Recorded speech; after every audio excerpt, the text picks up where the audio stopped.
Well, the state has laws against stalking on the books, making it a felony. But what if police don't recognize it? And what if it's a complete stranger who's bothering you? Tonight, Joe Conger and the I-Team investigates. Cynthia Verbeff is moving. Her home, she says, has become a house of horrors. I feel that I've lost my mind. I've lost my life. Incident reports from law enforcement tell the tale. Numerous break-ins at the address, vandalism to her car, her motorcycle, her computer. Verbeff believes she's being targeted. Everything. They just went through everything. But sheriff's detectives had little to go on because the vandals, though often destructive, stole nothing. Even from her portable safe, drilled into and torn apart, the contents, the jewelry, remained untouched. Verbeff says her troubles didn't start until she met these two men. One would become her ex-boyfriend, the other was his partner in a San Antonio pain clinic, Dr. John Hall. Very first time I met him, we went to his house on 4th of July. And he told me that because I was already there in his house, I would be the next victim that I was going to be stopped. Verbeff found the doctor's prophecy to be correct. She suffered months of oddness. Coming in through the front door, and I touched the doorknob, and it just falls into pieces. Lights left on, doors open, furniture moved, her clothes dryer disassembled. Her friends say they noticed the strange happenings. They tell the I-Team they even witnessed a gas oven left turned on. As soon as you walk in the house, you'd smell gas in the house. So the whole house smelled from gas. So immediately turned it off, opened up the doors, but I mean, that thing doesn't just turn on by itself. It had been running for a good length of time. Or the time Verbeff and a friend say they were stalked at a mall. I saw him following us to several stores, and I would see the man close to us, looking at us. The girls had the presence of mind to snap a photo with their phone. Verbeff says all these happenings culminated in an assault. The 39-year-old believes someone drugged the food in her home and returned later to rape her. I know something happened to me because a woman knows. She filed a report and was briefly hospitalized with signs of sexual assault.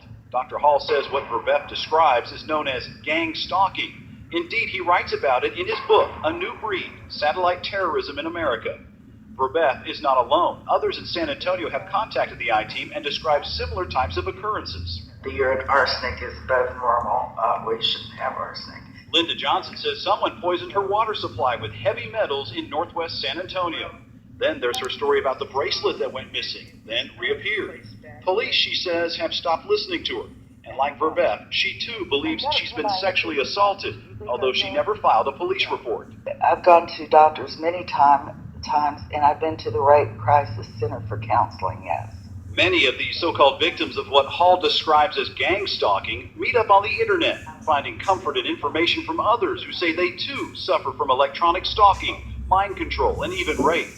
Loosely defined, gang stalking is where organized groups target and harass unwilling victims to the point of paranoia, leaving the victims to deal with skeptical family members and skeptical law enforcement. This isn't stalking done by a former spouse or former boyfriend or someone that you know that's disgruntled at you. But stalking is being done by total strangers in an organized fashion.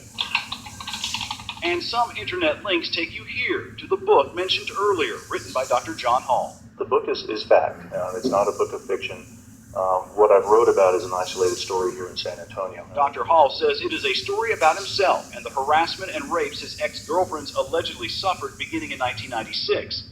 Dr. Hall believes the people behind it are well-organized operatives using government satellite technology to terrorize him and other victims. All voicing the same complaints: organized stalking, weird electronic disturbances.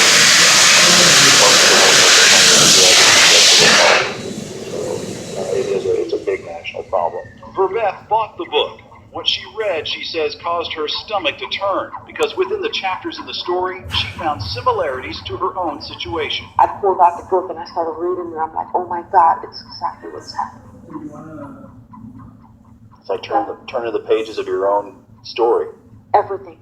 Remember the doors, windows, even the clothes dryer taken apart? Page 35, third paragraph, talks about reassembling appliances. The drugged food and rape, page 52, talks of concealing rohypnol, the date rape drug, in drinks and food. The account in Hall's book is chilling, and the I-Team uncovered some truth to his story. San Antonio police reports indicate there was a rape reported in 2007, in the same quad of condos where one of Dr. Hall's girlfriends supposedly lived. San Antonio police say the condo rape remains under investigation. And Bexar County detectives say Verbeff's assault remains open as well. And although there are some interesting connections to Dr. Hall in the book, law enforcement won't and cannot say if Dr. Hall is even a person of interest. The I-Team thought the similarities were striking and asked him, could you in fact be the person that's creating this mess for these women? And that's actually one of the reasons why I got out of my ex-fiance's life, to make sure that they weren't victimizing her in order to get at me. Dr. Hall says he's been targeted by the same groups. There's mention in the book of a conspiracy by the criminals and by fellow doctors. Dr. Hall says the Texas Medical Board retaliated against him for uncovering the gang stalking. The I-Team confirmed one local hospital suspended Dr. Hall's clinical privileges for 2 months in 2006. In 2007, the Texas Medical Board ordered 2 mental evaluations of Dr. Hall. The first came back normal, but a second evaluation found a probable delusional disorder and ordered psychiatric treatment. And in 2008, Hall's license was suspended, this time when he tested positive for cocaine. In the book, he explains the operatives drugged him with cocaine periodically. Dr. Hall's medical license has since been reinstated. If you look nationwide, almost everyone that complains of this eventually gets sent to a psychiatrist. The psychiatrists don't look into the technology. They don't do any research into whether or not any of this is possible. With his book published, Dr. Hall is taking his message nationally. He's appeared on cable TV shows. Thank you so much, Dr. Hall. Late night radio. And our guest tonight, Dr. John Hall. And even has his own radio program in the works. There have been several people in my midst, obviously, that have been victimized, but if you look at it on a larger scale, it is a national problem as well. Dr. Hall says the problem is gang stalking, seeking to victimize innocent women and sully his reputation for exposing them. For the I-Team, Joe Conger, KENS 5 Eyewitness News.